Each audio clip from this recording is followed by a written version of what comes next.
the missed weddings, the kids' birthday parties. When you race on the weekends, you just hope that someday that your family understands that, that you do love them and you did, but it was the only way that you could make it so that they could have a roof over their head. If it wasn't for racing, I mean, I'd probably been selling frozen yogurt on the Jersey boardwalk somewhere, right? Like, what else can I do?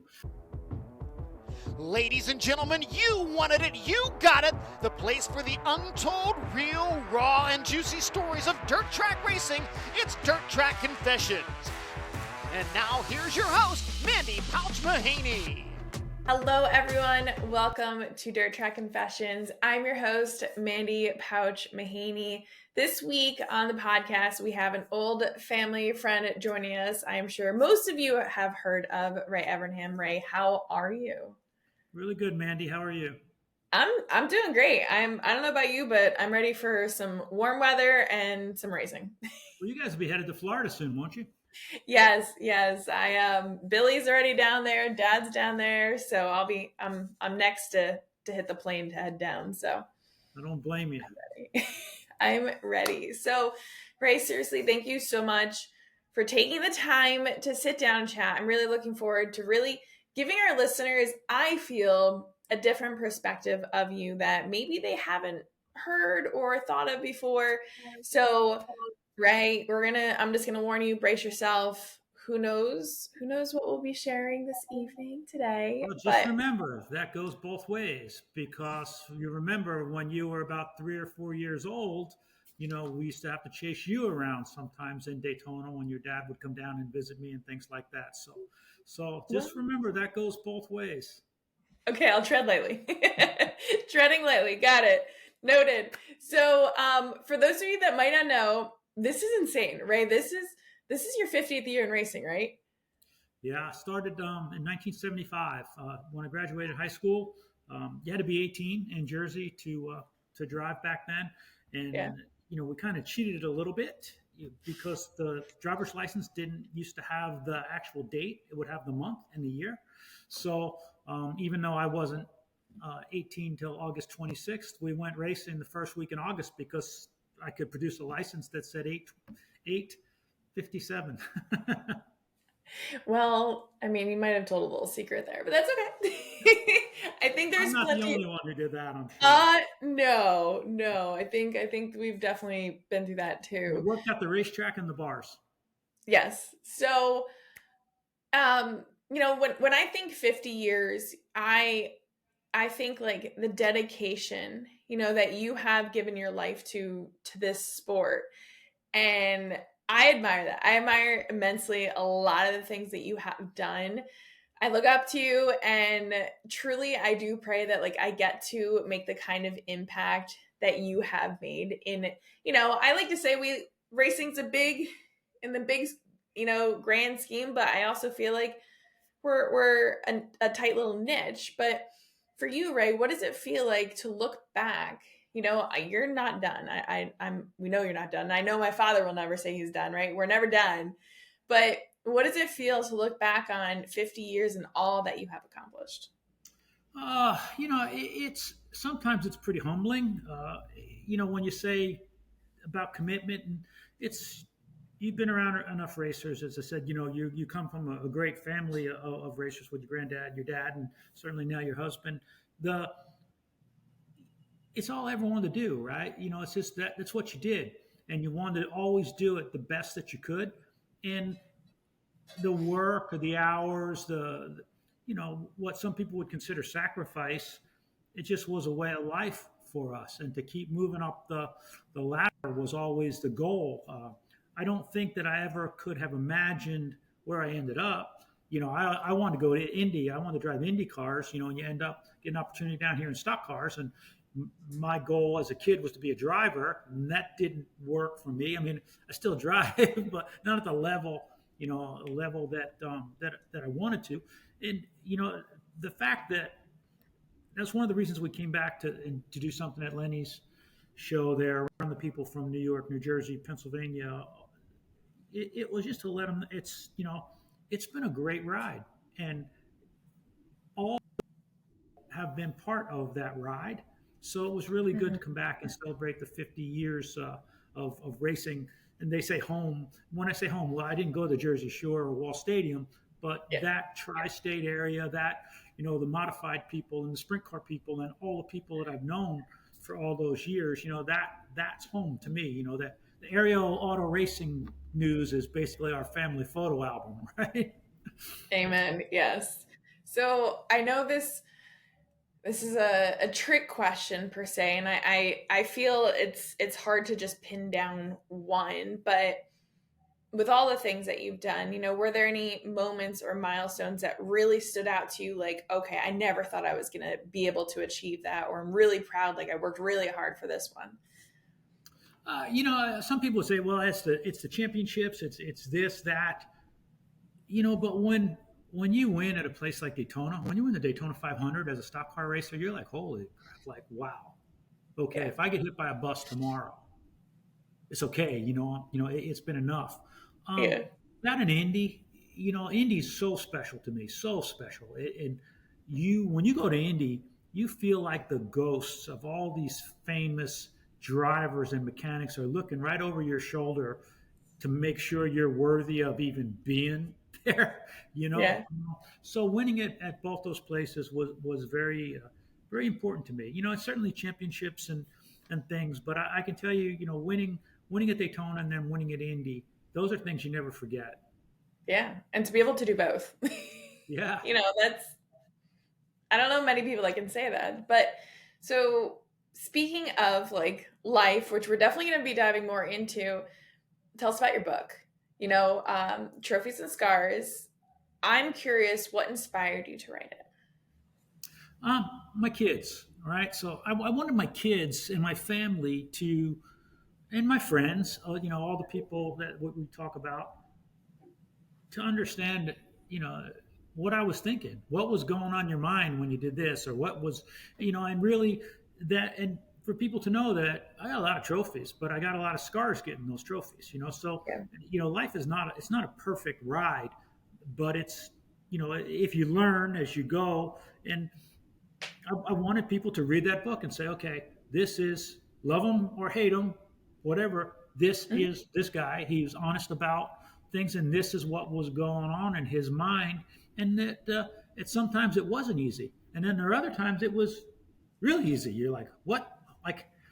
You for years you can't do this, and then all of a sudden, boom, boom, boom, all this stuff happens. And as Kate and Ray J and hopefully their kids someday read that, I want to say, okay, look, this is what was going on in his mind, because not all my decisions have been great ones, right? And, Yeah. and there's a lot of things that people read on the internet, or they read in a magazine about this race or this car or whatever. But really, it's really the first time I talked about my upbringing and why I wasn't more successful as a driver, and and the things I had to do to change that, and then how quick the transition happened from driver to crew chief out of necessity. I got hurt, couldn't drive, so I needed to get a job because the bills were still coming, and how all that happened so fast. And then as talked about, my marriage, divorce, and all of the things that we were going through at that time with Ray J's leukemia, and how everything went great, and then all of a sudden, we're leaving the best job in motorsports and going to do Dodge, because then change again.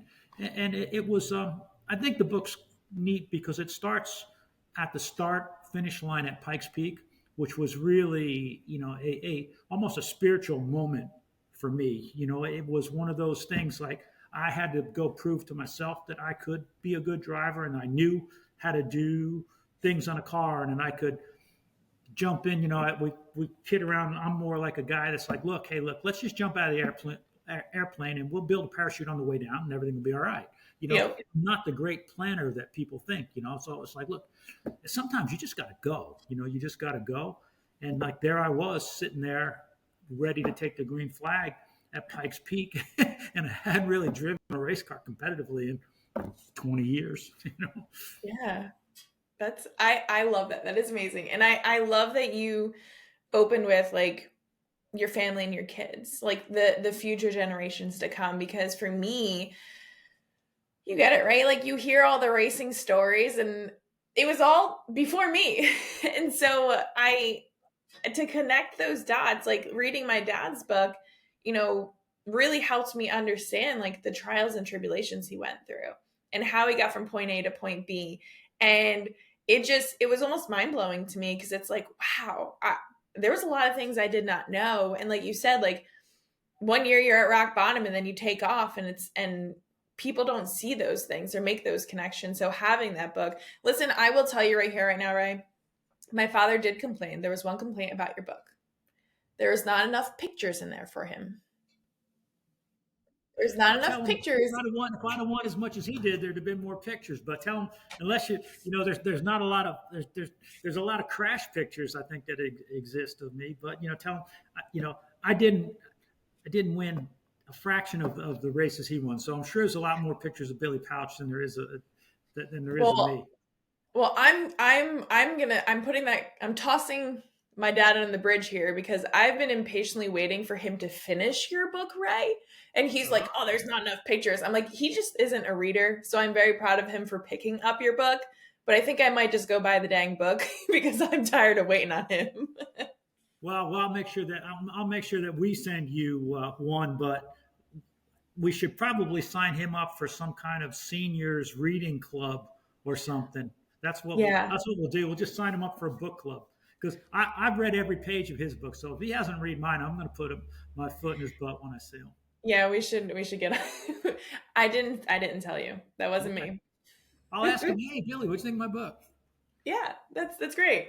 I don't know. I'll see him tomorrow, so I'll have to text you and tell you what page we're on. Yeah.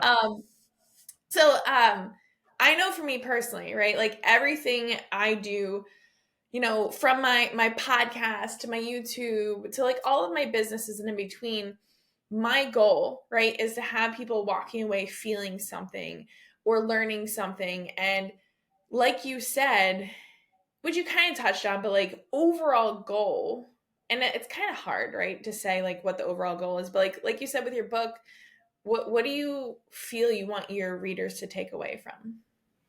Well, when I do the TV stuff, shows and whatnot, we have this thing that we just call the 3 E's, right? You've got to be able to entertain people, educate people, and then have them feel emotion. Yes. And I hope that people can read my book, and as I said, get all of those things out, because there are some things people go, oh my God, what was he?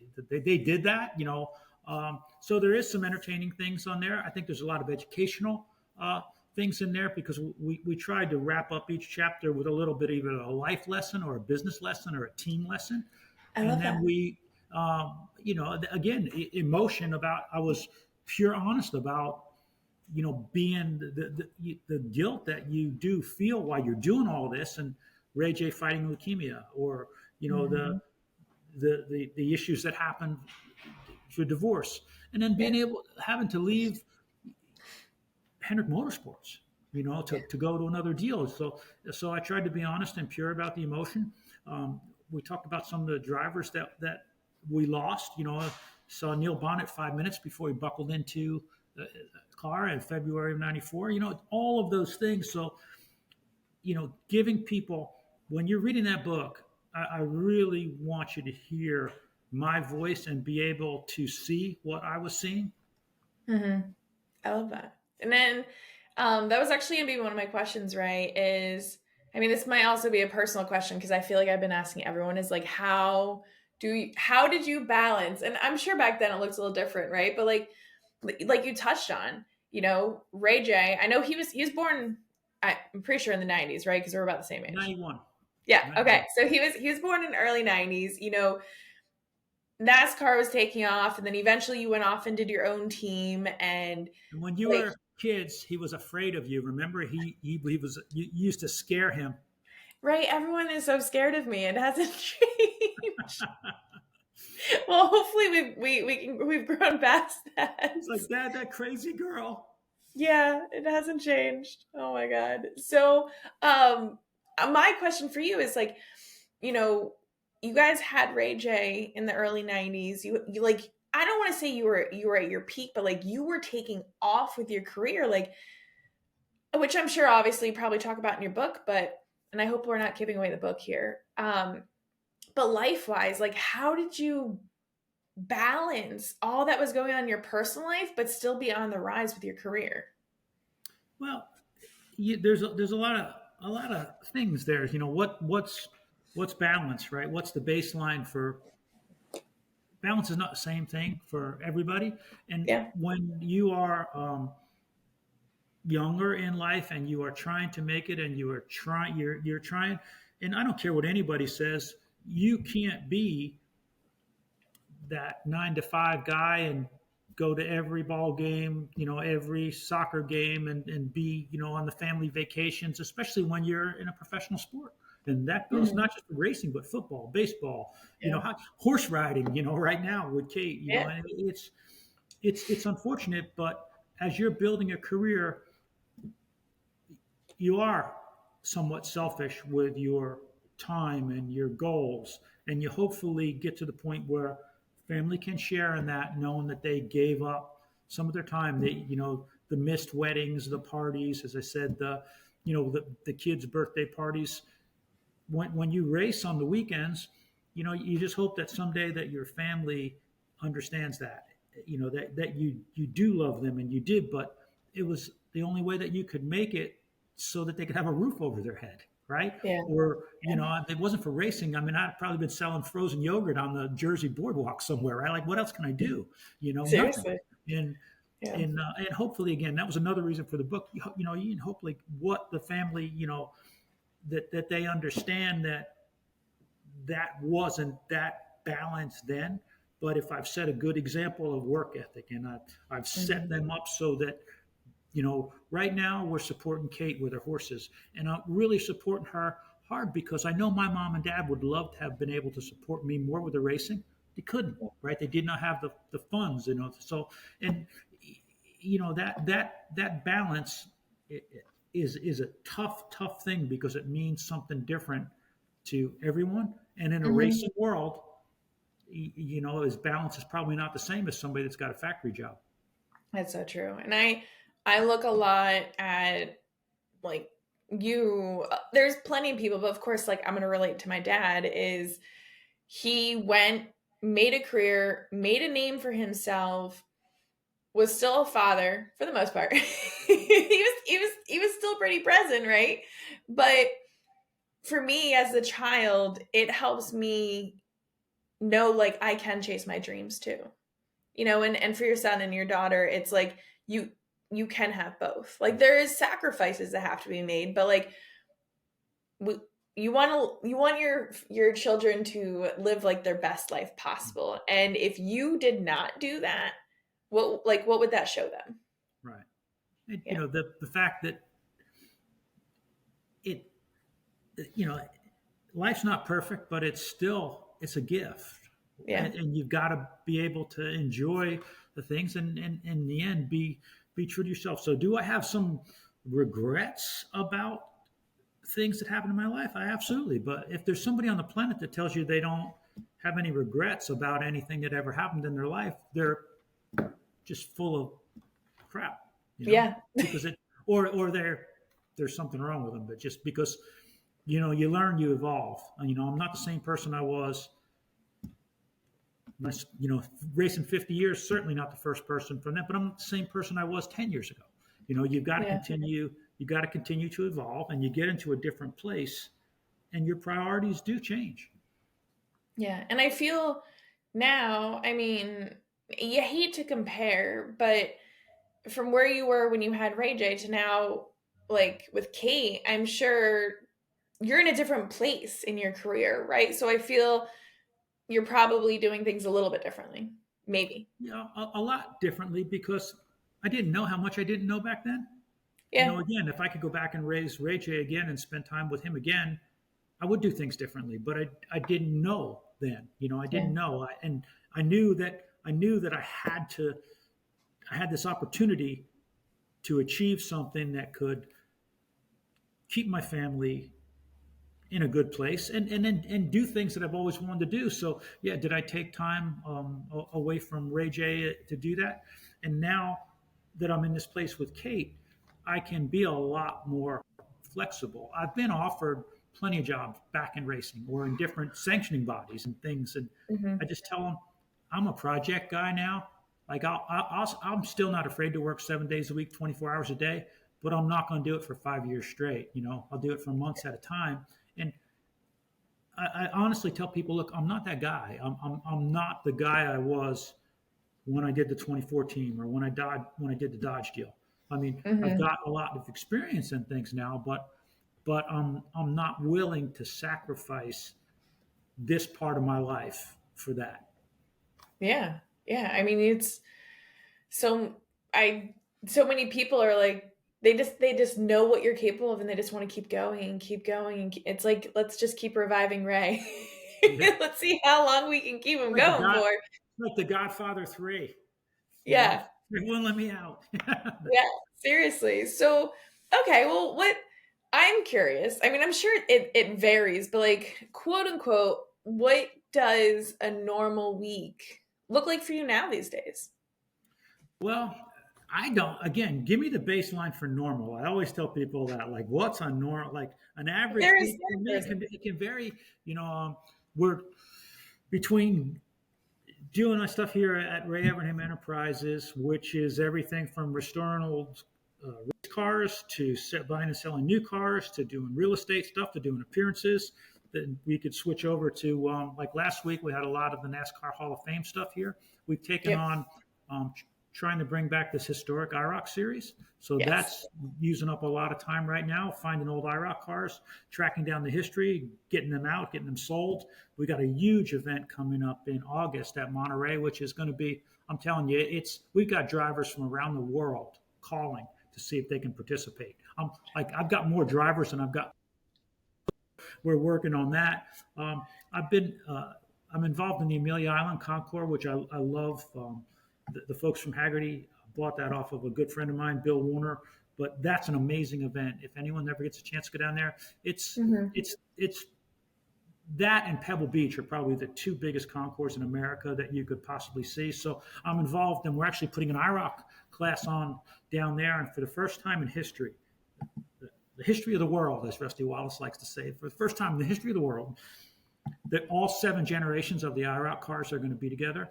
So we're doing that. And then here in Charlotte, Mr. Hendrick and Marcus Smith have partnered in a new little racetrack called 10 Tenths Motor Club.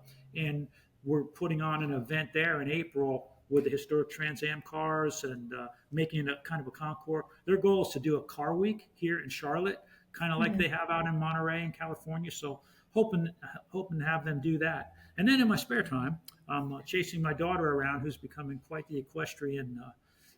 She was actually riding for other people this weekend, which Daddy loves that idea because ponies are not cheap.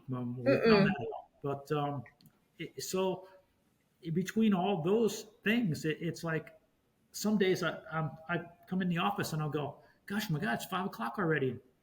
I didn't get anything done. What did I do? But I did a bunch of different things. I love the diversity. I feel like that keeps things exciting. It does. I just wish it didn't go like an accordion. You're like 1,000 miles an hour, and then you slow down.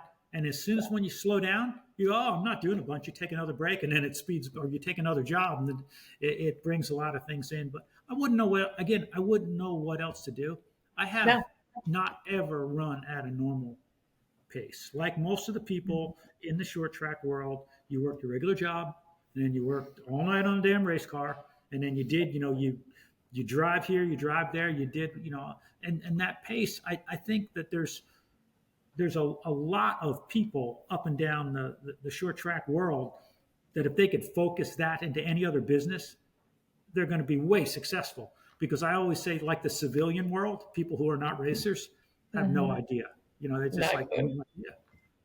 Not a clue. We always joke and we're like, if you actually counted the hours of how much work you put into your race car, you're probably getting like $250 an hour.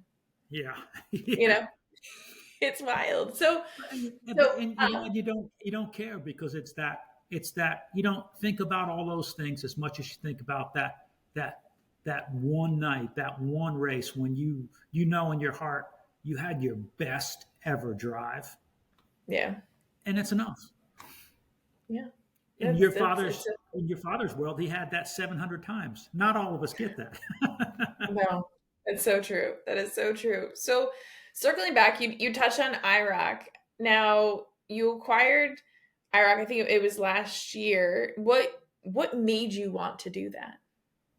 um, you know, the SRX thing was something that was very special to me, and it didn't work because of a lot of other business reasons. But that proved to me that people still cared about something like IROC.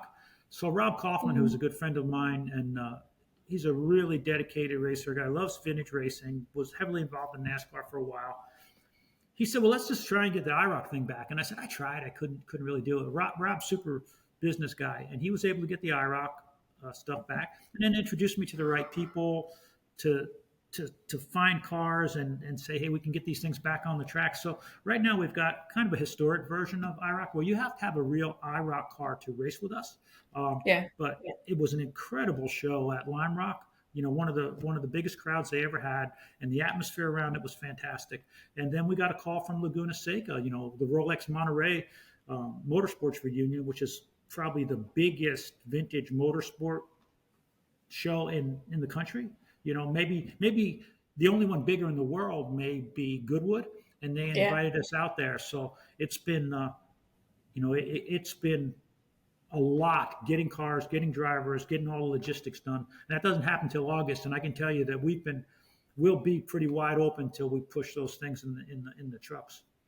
That's amazing. I'm somehow, Ray, I'm gonna have to figure out how to put that on my schedule. I'll tell you, it's if you've never been, it's an incredible event because all the cars out there are real. Like you'll see cars, Formula One cars driven by Niki Lauda and Michael Schumacher and people, and a lot of the guys are fairly wealthy that come out with those cars, but there's a lot of guys that aren't. But you've got to have a car that has some significance in the racing world. Yeah. So for IROC, you've got to be invited. So for IROC to be invited as a class really tells me that people still care. Yeah. And for people like knocking down your doors to want to be in it, like that's huge. Yeah, so right now the drivers that we have signed up going with us, Jeff Gordon, Bill Elliott, Schrader's going because we go everywhere with Schrader. Schrader is Yeah. our deal. Bobby Labonte, Mark Martin, Scott Pruitt, Danny Sullivan.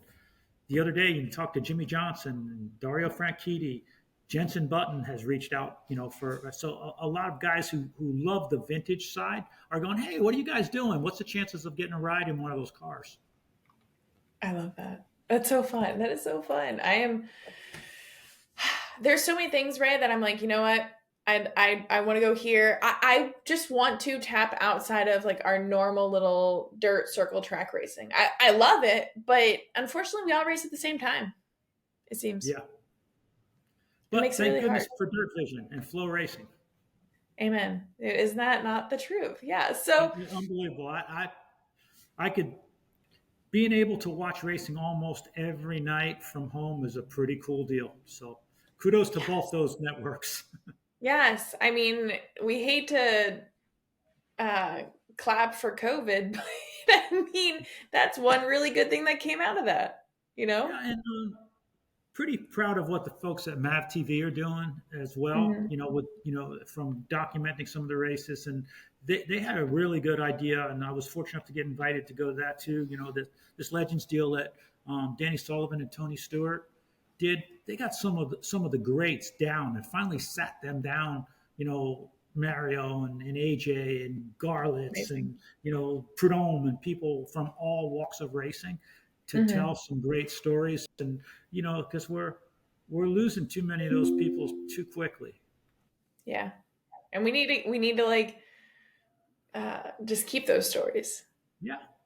We need to keep them alive. And so that has me wondering, I mean, like I feel like I probably know your answer to this, but we'll let you answer at the end of it is obviously grassroots, it's where you started, right? Jersey boy, you made it. I like to say big, right? Big compared to whatever people think is big.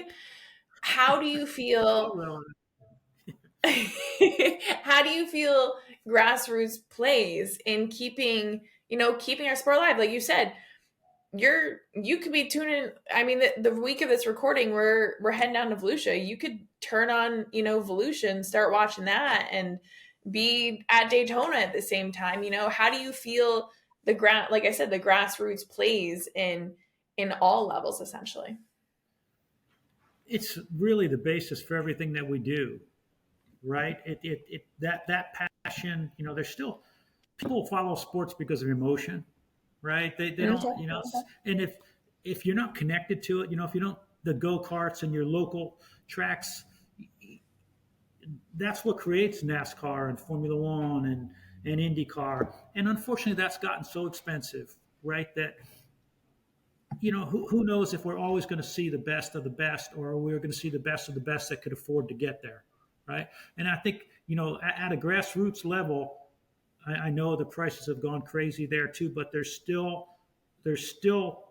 a chance to have entry, right? You can still, if you work extra hard and do whatever, you might not have the best of everything in a tractor trailer full with parts, but you can still build a pretty fast car and go race. And I think that showing the kids from the go-karts all the way up, I started going to East Windsor Speedway in Flemington with my uncle, gosh, in the early 70s, late 60s probably. Mm-hmm.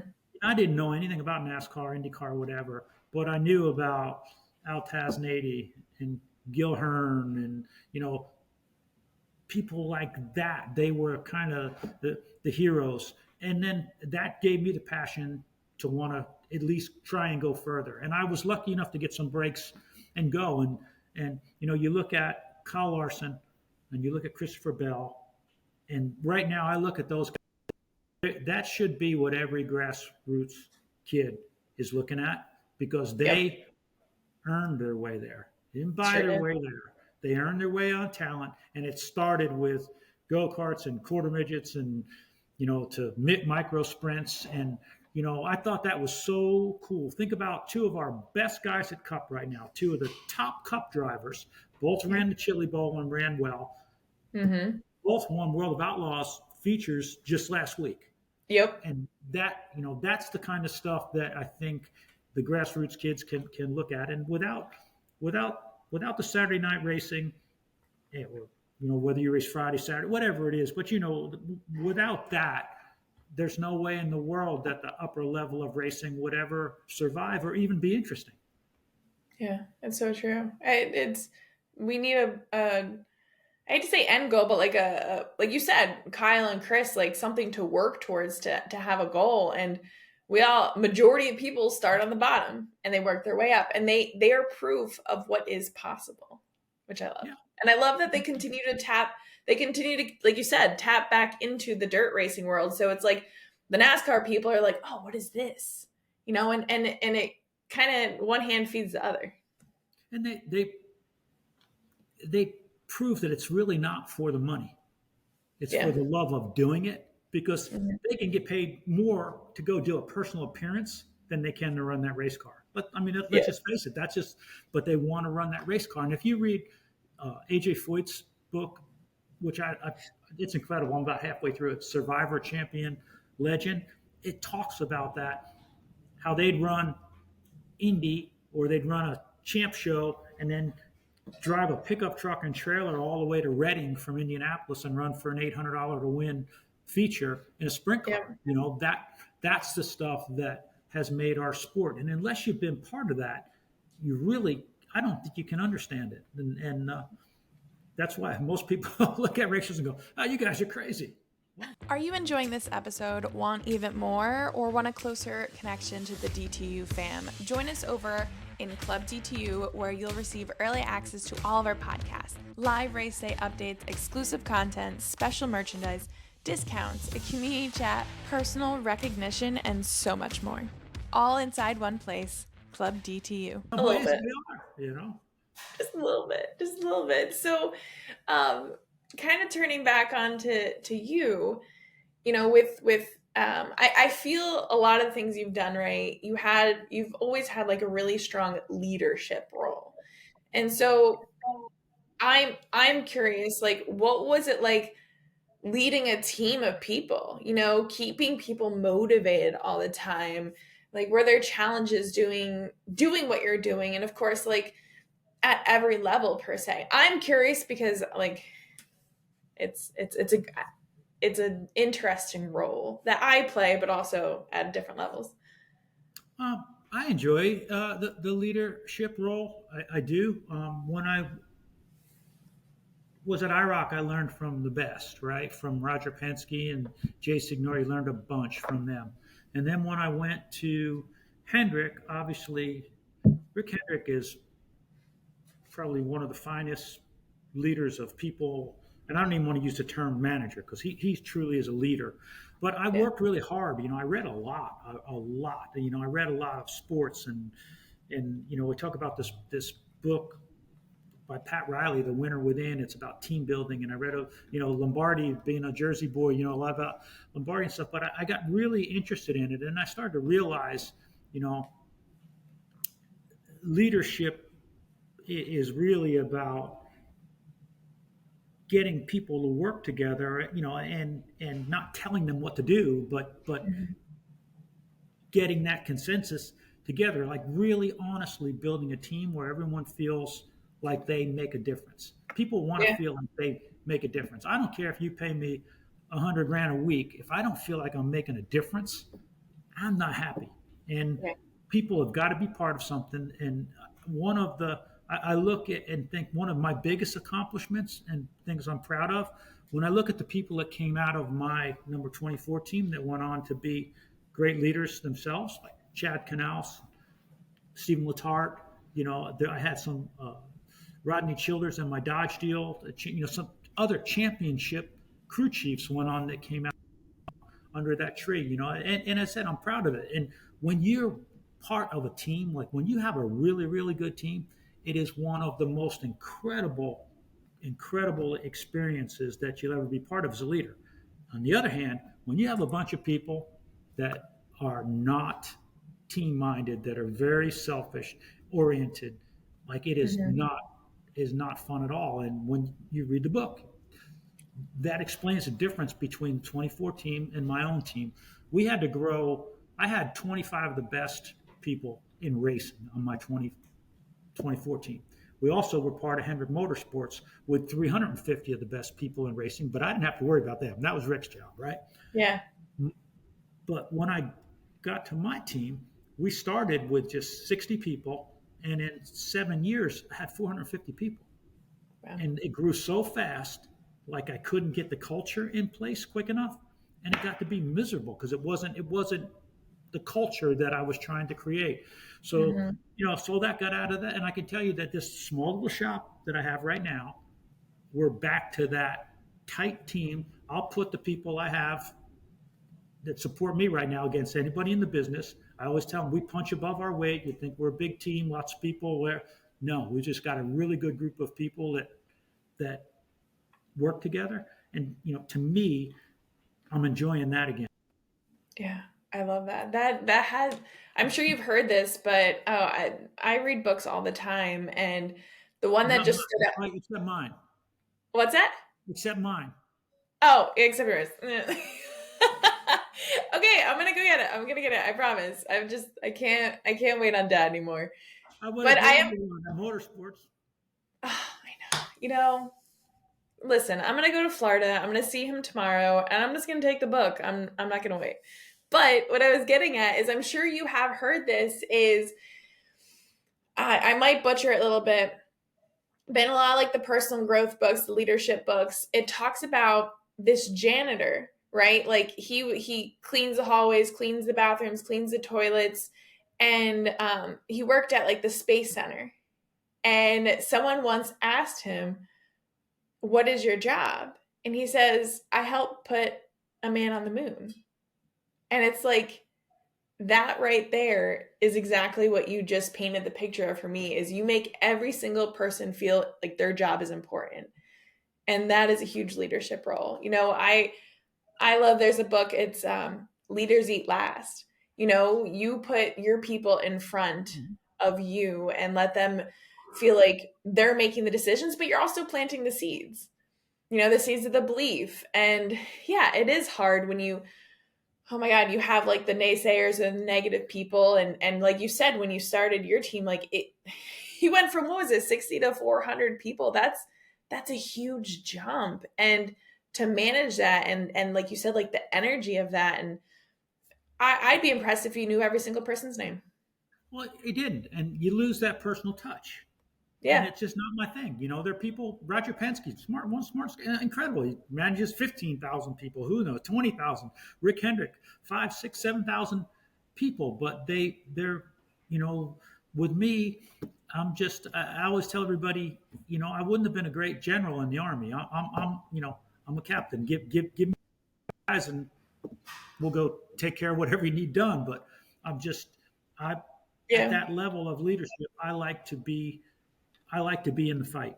You know, I like to be in the fight. And with my business grew so fast that I couldn't be involved with the cars anymore. Like I wasn't involved with engineering. I wasn't involved with the cars. And, you know, I was going from sponsor to sponsor to sponsor, or lawyer to lawyer to lawyer. And you know, all of a sudden, you know, I always tell everybody that the Peter principle, I promoted myself to the level of incompetency, you know? Yeah. But, you know, in the end, there's a place where you're going to be comfortable. Even if you can go past that, you know, why? You know, like why not enjoy what you're doing? If you can keep a roof over your head, you keep food on your table, and you have a life to do the things that you want to do, but you're happy, you know, because as you get older, stuff really it happens fast. You know, your kids grow fast, stuff changes fast, people pass away fast. And you know, like at some point you've got to say, okay, look, you know, I'm going to do more of what I want to do. You know, if I want to go to the short track races and I'm turned down a job to go to be the team manager on a new IndyCar team, well, that's what I want to do. You know, because you know, that connection. And as you said, you want to do something that makes a difference. And I think right now you are, you know, I see all of the stuff that you do, you know, when your Instagram, and I think you're showing ladies that, like, look, hey, hustle it up. You have fun. It doesn't have to be all perfect business, you know, go and have some fun, and you're entertaining, because we put on a show, right? In the end, motorsports, any sports, entertaining. If it's not entertaining, people aren't going to watch it, right? Yeah. So you've got to have that entertainment.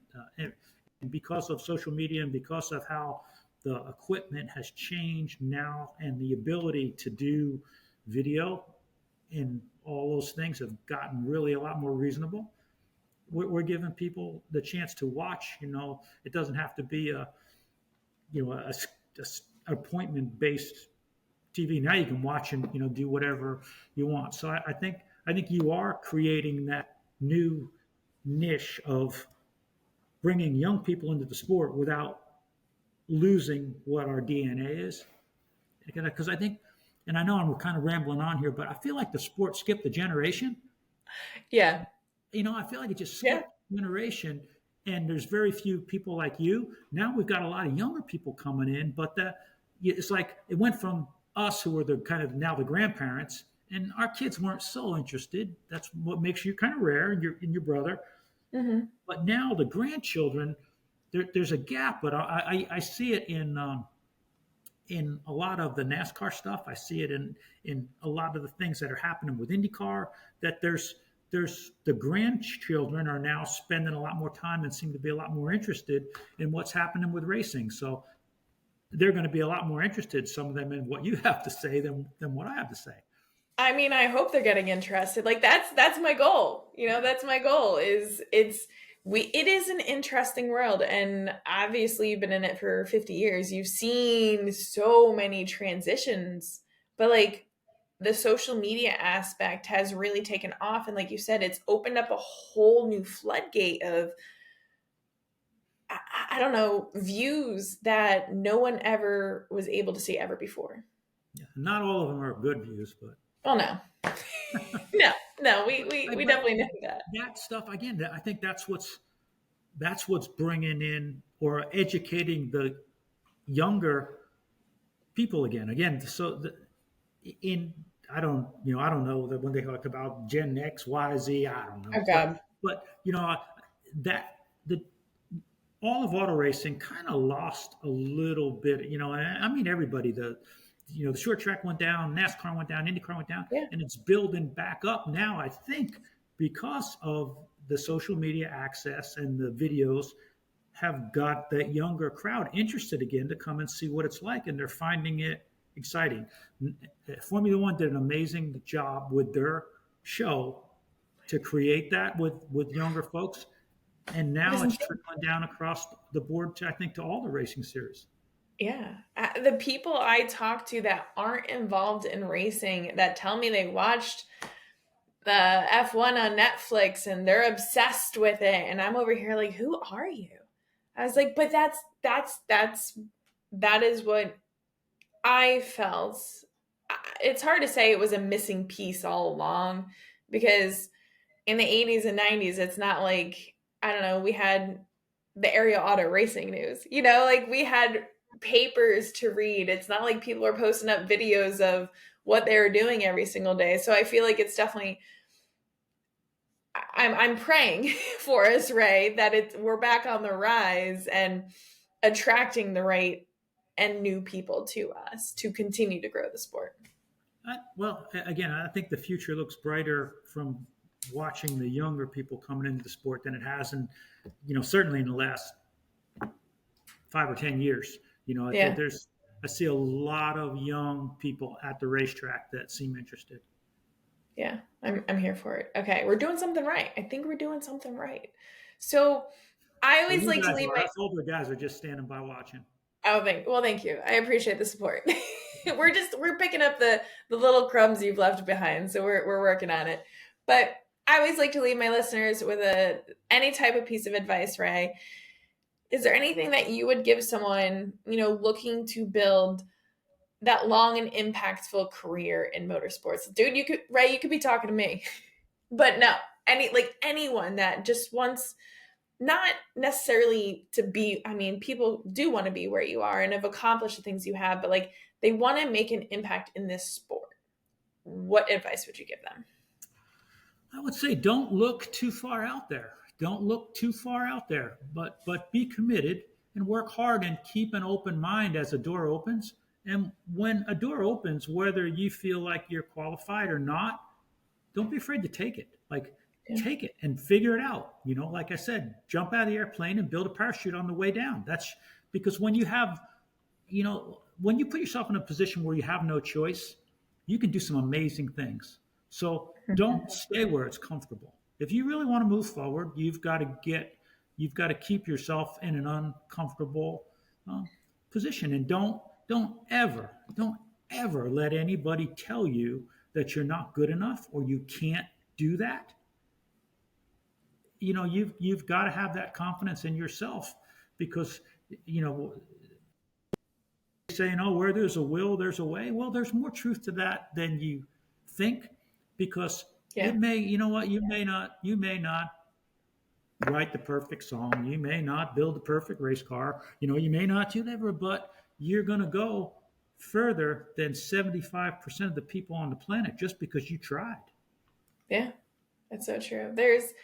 I could butcher this one too, but there's a good saying about burning all the boats, right? Like burning all the boats. So you have to work for it, that you're pretty much at ground zero. You're in the negatives, right? And you're trying to find your way out, and there's no escape door. There's no boat waiting for you to be rescued. And so I like that, it's, you gotta go all in. You gotta take a chance. You gotta jump out of the plane and then figure it out on your way down. Well, watching the stuff on MAV with Mario and AJ, think about two of the greatest race car drivers this world has ever known, AJ Foyt, Mario Andretti. And both of them answered the question they asked them, well, what would you have done if you weren't racing? And both of them said, I don't know. I didn't have a backup plan. Like there was no, I don't know. I didn't have a backup plan. Both of those guys said that. Yeah. I like that. And so, yeah, no plan B, no backup plan. Go all in. I love it. Well, Ray, seriously, thank you so much for taking the time to be on. It was an absolute pleasure. I promise you, I'm going to text you as soon as I get the book, and as soon as I finish it. I'll get Det to send you one because we don't want to bother Grumpy. No, but we're definitely going to gauge on how long it takes him to read this. Maybe I'll just stick some stickers in there just to make him, or pictures in there to make him happy. I would get him the audio version, but I know he can't hear. Is there an audio version? No. Oh, damn. I was going to say, Ray, genius. But yeah, he can't hear either. So I'm just grateful he even picked up the book. Okay, that's like the first time I've ever seen him pick up a book. So that's... he I kid him, but again, he has that same DNA that all great car drivers have. Billy Pauch could have been sitting right where Mario Andretti or AJ Foyt is, right? So he's, and I try to encourage the younger people when Billy was up on stage there last week, or Gil Hearn, Charlie Kremer, these guys like Kenny Brightbill, they didn't get there by accident. Spend time with these guys. They see what champions see. Had they had the break, they could be at the top, where Earnhardt and Jeff and, I said, like Mario and Rutherford and all those guys, they had that stuff. There's guys at your local short track that have that. Spend time with them. I agree. I always say, like, you don't want to be the biggest fish in the pond. Right, there are so many more questions I wanted to ask you just for my own sake of how your brain works. And I love that. I love learning from other people. What's that? I said, that's a lot of questions. A lot of people ask me how my brain works, but I always say that if Sigmund Freud had spent 30 minutes with me, he'd have become a plumber. I like that. That's valid. Well, one day we'll figure it out. Maybe we'll figure it out. Maybe we won't. But Ray, seriously, thank you so much. Hopefully I get to see you sometime this season. But thank you, everyone, for tuning in. If you enjoyed this episode, be sure to like it, share it on your social media, give both Ray and I a tag, and we will catch you all right back here next week. So Ray, thank you again. You're welcome. Take care.